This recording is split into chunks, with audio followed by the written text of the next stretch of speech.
ৰাইজসকল, মই কিশোৰ হাজৰিকাই agriculture farming মোৰ অনুভৱলৈ আপোনালোকক সকলোকে স্বাগতম জনাইছোঁ।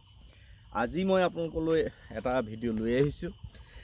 মোৰ এই যিখিনি মই আপোনালোকক ভিডিঅ' দি আছোঁ, এই ভিডিঅ'খিনিত বহুতেই এটা মোক কমেণ্ট কৰি আছে যে আপুনি খেতিত কি সাৰ দিয়ে বা কি কৰে, বা আপোনাৰ গছখিনি ইমান ধুনীয়া হৈছে বা কেনেকৈ কৰিছে, এই গোটেই কথাখিনি সামৰি পেলাই সকলো ৰাইজৰ যি কমেণ্টখিনি দিছে মোক, সেই কমেণ্টখিনি গোটেইখিনি সামৰি পেলাই মই আজি আপোনালোকৰ কাৰণে এটা মই ভিডিঅ' বনাইছোঁ। এই ভিডিঅ'টো আপোনালোকে সকলোকে দিব আৰু সকলোৱে চাওক। সীমিত জ্ঞানৰে আমি যিমানখিনি জানো আপোনালোকক সহায় কৰিবলৈ আছোঁ। মই ডেছক্ৰিপশ্যনত মোৰ ফোন নম্বৰো দিয়া আছে। আপোনালোকৰ কিবা প্ৰয়োজন হ'লে মোক ফোন কৰিব পাৰে। মোৰ সীমিত জ্ঞানেৰে আপোনালোকক মই যিমানখিনি সহায় কৰিব পাৰোঁ মই নিশ্চয় সহায় কৰিম। কিন্তু খুব ধুনীয়া ট্ৰিটমেণ্ট কিছুমান আছে, জৈৱিক নিজে কৰিব পৰা কিছুমান সুবিধা আছে, সাৰ আপুনি নিজে বনাব পৰা কিছুমান ছিষ্টেম আছে, জৈৱিকভাৱে কামখিনি আপুনি কেনেকৈ কৰিব, সেইবিলাকৰ পৰা আপুনি কেনেকৈ ৰাসায়নিক নহয় আপুনি জৈৱিকভাৱে কেনেকৈ খেতি এটা কৰিব পাৰে, ভালকৈ কৰিব পাৰে। কিন্তু ইনছেক্টিচাইড হওক, ফাংগিচাইড হওক, এইবিলাক আপুনি আজিকালি আকৌ কিছুমান আপোনাৰ জৈৱিকভাৱে বনোৱা কিছুমান মেডিচিন ওলাইছে, সেয়া হয় আপোনাৰ যথেষ্ট দাম হয়। কিন্তু সেই জৈৱিক বস্তুখিনি আপুনি যদি ইনছেক্টিচাইড হওক বা ফাংগিচাইড হওক, এই কামখিনি আপুনি জৈৱিকভাৱেও কৰিব পাৰে। কিন্তু জৈৱিকভাৱে যদি মই আপোনালোকক গোটেই কৃষিৰ যিটো ছিষ্টেম, খেতিৰ যিটো ছিষ্টেম, এই গোটেই কথাখিনি যদি জৈৱিকভাৱে কৰাৰ কথা যদি মই আপোনালোকক কওঁ, আপোনালোকে কালিৰ পৰা খেতি নকৰোঁ বুলি ক'ব। যদিয়ে মই আপোনালোকক কওঁ আপোনালোকে জৈৱিক কৰক, এইটো কৰক, সাৰ এনেকুৱা বনাওক, ইনছেক্টিচাইড এনেকুৱা কৰক, ফাংগিচাইডৰ কাৰণে আমুক কৰক, এনেকুৱাহে কৰক, এই গোটেই যদি প্ৰচেছটো মই আপোনালোকক কওঁ, এই গোটেই প্ৰচেছটো কৰাৰ পিছত আপোনালোকে দুদিনতে থৈ দিব যে খেতি নকৰোঁ। কৈ আছোঁ যে আপুনি 70-30 কৰক, 70% জৈৱিক কৰক, 30%টো আপুনি কেমিকেল কৰক। গুটিটো আপুনি কি আনিব? গুটিটো যদি ভাল আনে তেতিয়াহে আপোনাৰ খেতি ভাল হ'ব। মোক কমেণ্টত কয় যে আপুনি কি ঔষধ মাৰিছে, কি চিডৰ কাম কৰিছে, বা কি হৈছে, কি মেডিচিন মাৰি, এই গোটেই কথাখিনি মোক কয় যে আপুনি মোক নামটো নক'লে। এটা মই মেছেজ মোক দিছিলে যে আপোনাৰ ভিডিঅ'টো ভাল লাগিল হয়, কিন্তু আপুনি নামটো নক'লে। এতিয়া মই আপোনালোকক এটা কথা কওঁ, কোম্পেনী এটাৰ নাম মই আপোনালোকক কেনেকৈ কওঁ? কাৰণ কোম্পেনীৰ নাম কোৱা বা কিবা ঔষধৰ নাম কোৱাৰ লগে লগে তাত সুবিধা অসুবিধা কিছুমান আছে আমাৰ, সেই কথাখিনি মই আপোনালোকক ক'বলগীয়া নহয়, সকলোৱে জানে। কিন্তু আপোনালোকে এটা কথা সদায় মনত ৰাখিব, আমি এইটো কোম্পেনীয়েহে কাম কৰিম বুলি আমি নকৰোঁ। কিন্তু আপুনি এটা কথা সদায় মনত ৰাখিব যে ভাল কোম্পেনী বহুত আছে। মই এতিয়া কোম্পেনীখিনি মোটামুটি মই আপোনালোকক কওঁ, আপোনালোকে চিজেণ্টা কোম্পেনী কৰিব পাৰে, স্টুৱেছ কৰিব পাৰে, তাৰপিছত আপোনাৰ DSL বা এনেকুৱা ধৰণৰ ঢেৰ ভাল কোম্পেনী আছে, মাল্টিপ্লেক্স আছে। গতিকে এই গোটেই কোম্পেনীবিলাক কিন্তু ভাল কোম্পেনী সকলোৱে। আপুনি মেডিচিন এটা আনিছে, কোম্পেনী চাব নালাগে, মেডিচিনটোৰ ভিতৰত থকা যিখিনি মেডিচিনটোৰ কি নিউট্ৰিশ্যন আছে, মেডিচিনটোৰ ভিতৰত কি পদাৰ্থ তাত মিক্স আছে, গছৰ কাৰণে কি লাগে, সেই বস্তুটো আপুনি চাওক। ভাল কোম্পেনী চব মেডিচিনেই ভাল কোম্পেনী চব গুটিয়েই ভাল কোম্পেনী চব সাৰেই ভাল। কোম্পেনীছে কোনো মেটাৰ নাই, আপুনি চব কোম্পেনীৰে কাম কৰিব পাৰে, কিন্তু ভাল কোম্পেনীৰ কাম কৰক। আপোনাৰ গুটিয়েই হওক, সাৰেই হওক, কেমিকেলেই হওক, যি হওক, ভাল কোম্পেনীৰ আপুনি ব্যৱহাৰ কৰক। প্ৰতিষেধক কৰক, প্ৰতিষেধক কৰিলে আপুনি গছজোপাৰ পৰা উপযুক্ত ফল পাবই, এইটো 100% চিয়'ৰ। কাৰণ আপুনি এটা কথা চাব, আমি মানুহবিলাকহে বেয়া, আটাইতকৈ বেয়া আমি মানুহে জানো কাৰোবাক হিংসা কৰিব জানো, কাৰোবাক কিবা কৰিব জানো। এই কথাখিনি আপুনি তাক পৰিচৰ্যা যিমান কৰিছে, গছজোপা ধুনীয়াকৈ আপোনাৰ ঢেৰ হৈ গৈছে, একদম ভাল। আপোনাৰ এই মই যিখন আপোনাৰ বাৰী দেখাইছোঁ, ইয়াত কালিলৈ জিকাখিনিয়ে ঢেৰ জিকা নিদিওঁ পাই ই ঢেৰ পইচা পাইছে, সেই কথাটো আপোনাক নকৰে। কাৰণ এয়াই আপোনাক পৃথিৱীখনৰ এইখিনি বস্তুৱে আপোনাক কেতিয়াও ফাঁকি দিব নোৱাৰে। যিখিনি নিউট্ৰিশ্যন লাগে দিয়ক, যি সাৰ লাগে দিয়ক, সিহঁতৰ এণ্টিবডি পাৱাৰ বঢ়াওক, সিহঁতে আপোনাক ফল দিব, তাত কোনো ধৰণৰ আপোনাৰ লগত সিহঁতে জেদ নকৰে যে ইমান পইচা পাইছে এই নিদিওঁ ফল, এই কামটো নকৰে। কাৰণ গছ গছনিয়ে আপোনাক কেতিয়াও ফাঁকি দিব। মই খেতি এটা কৰিম, যিকোনো পাম খেতি এটা কৰিম বুলি আপুনি যেতিয়া ভাবিব বা প্লেন কৰিব, আপুনি ঘপককৈ হাল বাই পতাপত আপুনি খেতিটো কৰি দিব পাৰে, সেইটো ইমান তেনেকুৱা কথা নহয়। মই যে আপোনালোকক কৈছোঁ যে আপোনালোকে প্লেন কৰি ল'ব, সেই প্লেন কৰাৰ কথাটো মই আপোনাক কৈছোঁ। আপোনালোকে চাওক, এই মাটিখিনি জংঘল হৈ আছে, দেখিছে? এই মাটিখিনি জংঘল হৈ আছে মানে আচলতে এই মাটিখিনি মই জংঘল কৰি লোৱাৰ নিচিনা হৈছে। এইখিনি মাটি আচলতে মই জংঘল কৰি লৈছোঁ। এই মাটিখিনিত মই এতিয়া একো খেতি নকৰোঁ। এতিয়া মই ইয়াত কবি খেতি কৰিম বুলি প্ৰথম পৰ্যায়ত এইখিনি মাটিত মই ফাইনেল কৰিলোঁ যে মই কবি খেতি কৰিম। ইয়াত 3 মাহৰ পিছত মই ইয়াত বা 2 মাহৰ পিছত মই ইয়াত কবি কৰিম।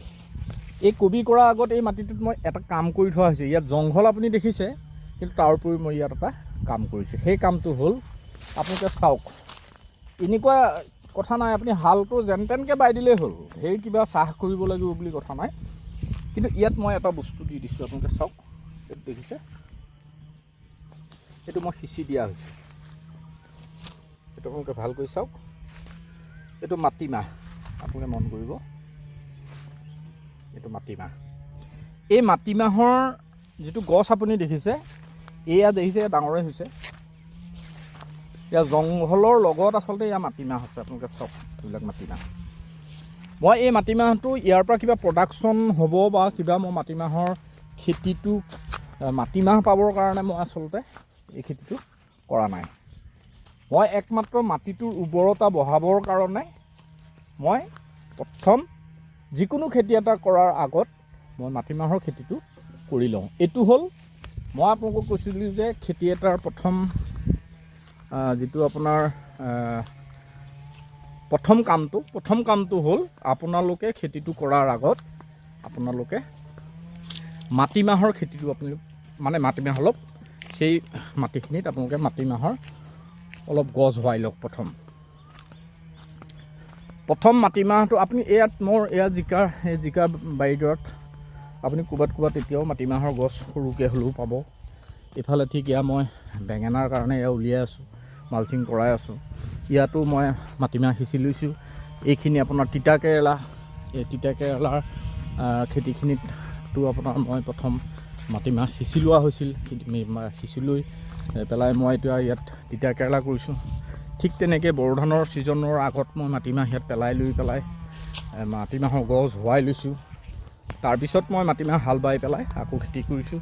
ঠিক তেনেকৈ তিয়হতো মই এই কামখিনি কৰিছোঁ। মানে প্ৰথম কথা হ'ল, আপুনি মাটিমাহটো সিঁচি দি গজালি অহাৰ পিছত যদি আপোনাৰ অসুবিধা হৈছে, এমাহ ৰাখি পেলাই আপোনাৰ 2পতীয়া 3পতীয়া হৈছে ঘনাই পেলাই দিব যে মোৰ খেতিটো কৰিবৰ কাৰণে খুব কম দিনৰ ভিতৰত মই কৰিম।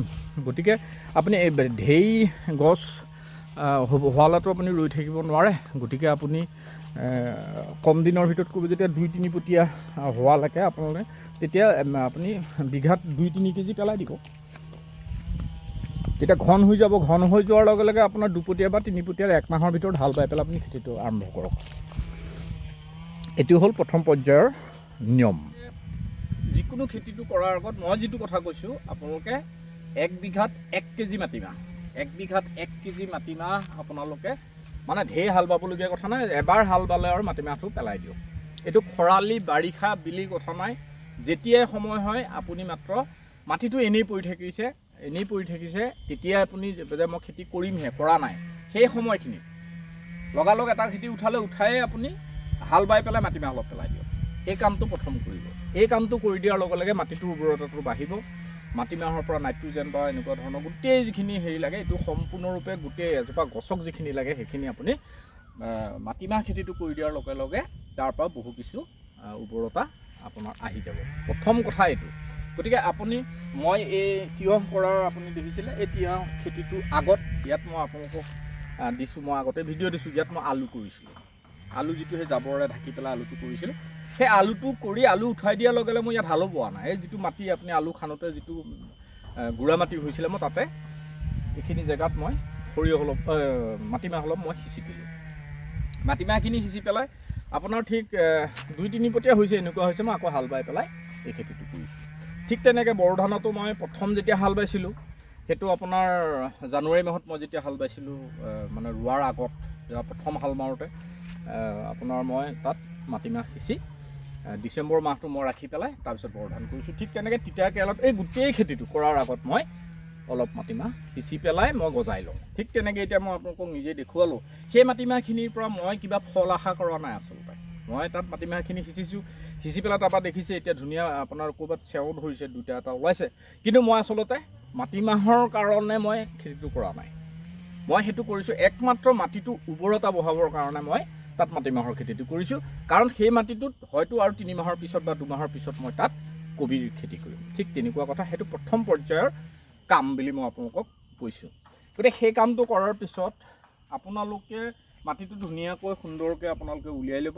ইয়াত মই এটা কথা কওঁ, আপোনালোকে ৰাসায়নিক আপোনালোকে দি পেলাই ছুপাৰ ইউৰিয়া বা এনেধৰণৰ দি পেলাই মানুহে হাল মাৰে, সেইটোও আপোনালোকে কৰিব পাৰে, মই সেইটোত আপোনালোকক বাধা নকৰোঁ। কিন্তু যদি আপুনি জৈৱিকভাৱে কৰে, আপোনালোকে গোবৰৰ ওপৰত বেছি গুৰুত্ব দিয়ক। শুকান গোবৰ ব্যৱহাৰ কৰক, অলপ কিছু পৰিমাণৰ গোবৰ আপোনালোকে হাল বাওঁতে দিয়ক। তাৰপিছত হাল বোৱাৰ পিছত মাটিটো সম্পূৰ্ণ হৈ যাব যেতিয়া, বেড বনালে, বেডত আপোনালোকে জৈৱিক সাৰ, আচ্ছা জৈৱিক সাৰ বুলি কওঁতে এতিয়া জৈৱিক সাৰৰ মই আপোনালোকক বনোৱাৰ প্ৰচেছ বা এই কথাখিনি মই ভৱিষ্যতে আপোনালোকক দেখুৱাম, খুব সহজ পদ্ধতি। কিন্তু সেইটো যদি আপুনি কৰিব নোৱাৰে, পৰ্যাপ্ত পৰিমাণে আপোনালোকে শুকান গোবৰটো ব্যৱহাৰ কৰক। গোবৰটো ধুনীয়াকৈ শুকুৱাই ল'ব আৰু প্ৰতিটো খলিত, যিটো খলিত আপুনি গুটিটো দিব, তাত অলপ 1 পাচিকৈ হ'লেও প্ৰতিজোপাত আপুনি গোবৰটো মানে শুকান গোবৰটো আপুনি ভৰাই দিয়ক। ভৰাই দিয়াৰ পিছত আপুনি গুটিটো দিব। গুটিটো দি আপোনালোকক মই এটা কথা আগতেও কৈছোঁ, যিটো ড্ৰিঞ্চিং বুলি মই সেইটো আগত মই ভিডিঅ'ত দিছোঁ, এটা পুলি ড্ৰিঞ্চিং কৰাটো বহুত দৰকাৰী। মই যে আপোনালোকক ক'লোঁ যে এই গছজোপাৰ ড্ৰিঞ্চিংটো কৰি দিয়াৰ লগে লগে গছজোপাৰ প্ৰথম পৰ্যায়ৰ যিটো কাম, সেইটো ড্ৰিঞ্চিং কৰি দিয়াৰ লগে লগে গছজোপাৰ, মই আপোনাক যিটো ক'লোঁ যে ফাউণ্ডেশ্যন, মানে গছজোপাৰ প্ৰথম যিটো আৰম্ভণি, সেই আৰম্ভণিটোত যদি আপুনি প্ৰথম ভেটিটোৰ কাম হ'ল ড্ৰিঞ্চিং কৰক। ড্ৰিঞ্চিং বস্তুটো কেনেকৈ কৰিব, কি কৰিব, মই এইটো আপোনালোকক প্ৰেক্টিকেলি মই নিজে স্প্ৰে কৰি আপোনালোকক দেখুৱাই দিছোঁ। সেই কামটো হ'ল হিউমিক এচিড, ফালভিক এচিড, যিকোনো সৰু পেকেট পায়। আপুনি নাভাবিব যে মই ঢেৰ দাম পৰিব নেকি, কিবা হ'ব নেকি, মোৰ ঢেৰ খেতি নাই, অলপ খেতি কৰোঁ, গতিকে মই তাত আকৌ এইবিলাক কিয় কিনিম বা তেনেকুৱা ধৰণৰ কথা নহয়। এইবিলাক সৰু সৰু পেকেট পায়, সৰু 60 টকা ল'ব মাত্ৰ। আপুনি 60 টকাৰ পেকেটটো আনিলে আপোনাৰ ঘৰৰ কাৰণে আপুনি 20-30 জোপা 50 জোপাৰ খেতিত আপুনি 3-4 বাৰলৈকে ড্ৰিঞ্চিং কৰিব পৰা সুবিধাখিনি সেই 60 টকাৰ পেকেটটোতেই হ'ব। এতিয়া আপোনাক মই কওঁ, সেই 60 টকীয়া যিটো পেকেট, এইটো হিউমিক এচিড, ফালভিক এচিড 99 বা এনেকুৱা ধৰণৰ হিউমিক এচিড, ফালভিক এচিডৰ কম্পজিশ্যনৰ এটা পেকেট আনিলে, সেই পেকেটটো আনি পেলাই প্ৰথম পৰ্যায়ত আপুনি NPK 19-19 বা NPK L বা এনেকুৱা ধৰণৰ আপুনি NPK যিটো প্ৰথম পৰ্যায়ত ব্যৱহাৰ কৰে, বা আৰু কিছুমান আপোনাৰ জৈৱিক লিকুইড পায়, সেইটো দি যিকোনো এটা আপুনি 19 দিলেও হ'ল, NPK L দিলেও হ'ল, সেইটো আপোনাৰ যিটো প্ৰপৰ্চনত দিব লাগে সেইমতে দি আপুনি হিউমিক এচিড, ফালভিক এচিডৰ সৈতে প্ৰথম মিলাই আপুনি প্ৰতিটো পুলি, প্ৰথম কামটো হ'ল আপুনি ড্ৰিঞ্চিং কৰক। ড্ৰিঞ্চিং কৰি দিয়াৰ লগে লগে পুলিটোৰ গোটেই তলৰ পৰা সুন্দৰভাৱে সি ডাঙৰ হৈ আহিব। ড্ৰিঞ্চিঙৰ মেইন কথাটো হ'ল কি, আপোনাৰ গছজোপাৰ যিটো শিপাৰ ক্ষমতা, শিপাই ধৰি ৰখাৰ ক্ষমতা, গোটেই মাটিটোৰ উৰ্বৰতাটো শিপাটোৱে ল'বলৈ সুবিধা পায়। গতিকে আপুনি প্ৰথম কাম ড্ৰিঞ্চিং কৰক। ড্ৰিঞ্চিং কৰাৰ পিছত যেতিয়া বাঢ়ি আহিব, আপোনালোকক মই ভিডিঅ'ত দেখাইছোঁ, বাঢ়ি অহাৰ পিছত যেতিয়া আপোনাৰ 3-4 ফুট হৈ যাব, তেতিয়া কাটিঙৰ কামখিনি কৰক। কাটিং কেনেকৈ কৰিব লাগে, অপৰ্যাপ্ত যিখিনি পাত হৈছে, ডাল হৈছে, সেইখিনি কেনেকৈ কাটি পেলাই গছজোপাৰ পৰা আঁতৰাই দিব, সেই কামখিনি কৰক। সেই কামখিনি কৰাৰ লগে লগে আপোনালোকে নিশ্চয় এটা কথা জানে যে আমাৰ যিকোনো গুল্মজাতীয় যিকোনো এটা খেতিৰ বাবে, এজোপা গছৰ বাবে 17টা উপাদান আমাক দৰকাৰ হয়। সেইখিনি কথা বহলভাৱে আপোনালোকে জানেই চাগে। সেইখিনি মন কৰিব যে যিহেতু 17টা উপাদান লাগে, তাৰে আমি মাটিত যিটো সাৰ ব্যৱহাৰ কৰোঁ, সেই সাৰৰ পৰা আমি 3-4টা উপাদান সিফালৰ পৰা পালোঁ। তাৰপিছত আপুনি আৰু কেইটামান পায় বায়ুমণ্ডলৰ পৰা আপুনি পাব, 3টামান আপুনি বায়ুমণ্ডলৰ পৰা পাব, আৰু বাকী যিখিনি থাকে তাৰে 8টামান উপাদান আমি আচলতে দিয়া নহয় গছজোপাত। সেইটো এটা প্ৰথম কথা। কাৰণ গছজোপাত আপুনি NPK ইউজ কৰিছে, ফাৰ্টিলাইজাৰ যিকোনো আপুনি জৈৱিকেই কৰক বা ৰাসায়নিকেই কৰক, তাৰ পৰা আপোনাৰ যিকেইটা উপাদান পাইছে সেই গোটেই উপাদানখিনিৰ ভিতৰত 8টা উপাদান কিন্তু আমি গছজোপাত দিবলৈ বাকী থাকি যায়। গতিকে কি উপাদান, এতিয়া ধৰ নাইট্ৰজেন, আপোনাৰ ফছফৰাছ, গতিকে এই যিটো 8টা উপাদান থাকি গ'ল, 8টা বা 7টা উপাদান আমাৰ গছজোপাত দিবলৈ থাকি যায়। ঘৰৰ পোৱা উপাদানখিনিৰ উপৰিও বায়ুমণ্ডলৰ পৰা যিখিনি উপাদান পালে সেই উপাদানখিনি পোৱাৰ উপৰিও প্ৰায় 7টামান উপাদান আমাৰ গছজোপাই পাবলৈ থাকি যায়। গতিকে সেই উপাদানখিনিৰ ওপৰত আমাৰ কৃষকসকলে গুৰুত্ব নিদিয়ে। সেই উপাদানখিনি আপুনি ক'ৰ পৰা পাব? প্ৰথম কথা হ'ল সেই উপাদানখিনি আপুনি পাব যিটো আপোনাৰ আমাৰ এতিয়া জৈৱিকতো পায়, ৰাসায়নিকতো পাব। সেই উপাদানখিনি হ'ল কি আপোনাৰ যিখিনি অনুখাদ্য বুলি কয়, যিখিনি অনুখাদ্যৰ পৰা আপুনি গছে সেই উপাদানখিনি লাভ কৰিব। সেই অনুখাদ্যটো আপুনি ব্যৱহাৰ কৰিবই লাগিব, তেতিয়াহে এই খেতিটোৰ আপুনি দেখিছেনে, এই খেতিটো সম্পূৰ্ণৰূপে সেই উপাদানখিনি পাইছে, যাৰ কাৰণে এই খেতিটো এনেধৰণৰ হৈছে। কথাখিনি তেনেকুৱা, আপুনি সেই উপাদানখিনি, সেই অনুখাদ্যখিনি আপুনি ক'ৰ পৰা পাব, কেনেকৈ পাব, কি কৰিব, এই কথাখিনি হ'ল কি আপুনি অনুখাদ্যখিনি গছত ব্যৱহাৰ কৰি দিয়াৰ লগে লগে এজোপা গছৰ সম্পূৰ্ণ নিউট্ৰিশ্যনটো পাই যায়।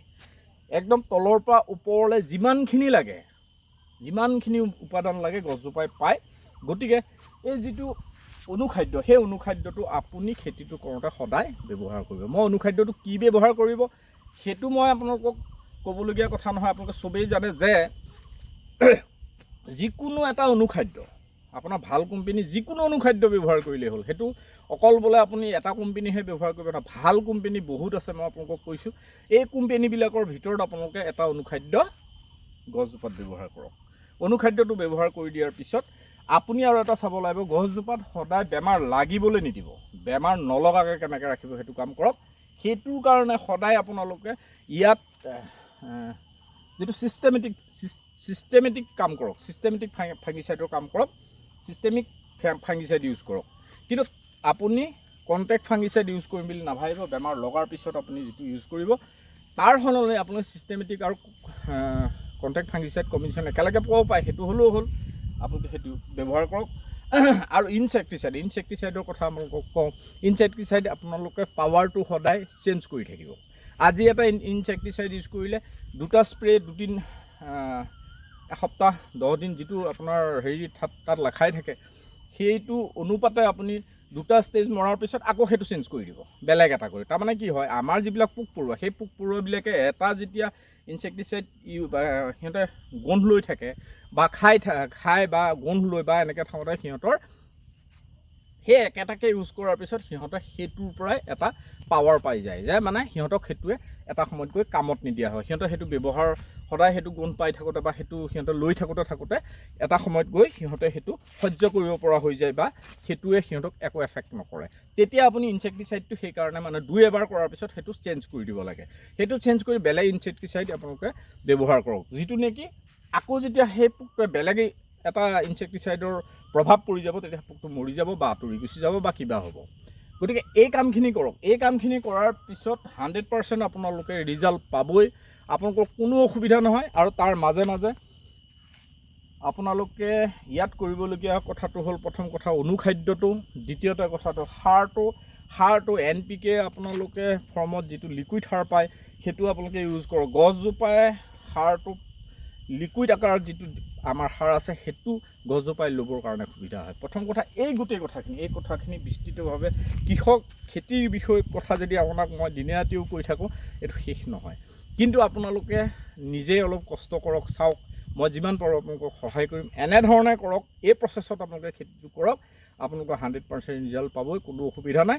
আৰু ভাল হ'বই খেতি, এইটো 100% চিয়'ৰ, এইটোত কোনো অসুবিধা নাই। আপোনালোকলৈ মই আজি এই ভিডিঅ'টো বনালোঁ। সকলোৱে মোক সুধি আছিল যে খেতিটো কেনেকৈ কৰিম, তুমি কেনেকৈ কৰা, কি সাৰ দিয়া, কি কথা, তেনেকুৱা কথা আচলতে একো নাই। মাত্ৰ কৰাৰ পদ্ধতি আছে, সময় আছে, সময়মতে সকলোখিনি কাম কৰক, সুন্দৰভাৱে কৰক, সকলোৱে কৰক, ভাল খেতি হ'ব, সকলোৰে হ'ব। আজিলৈ আহোঁ, হ'ব দিয়ক, মই ইমানতে আজিলৈ আহোঁ, ধন্যবাদ।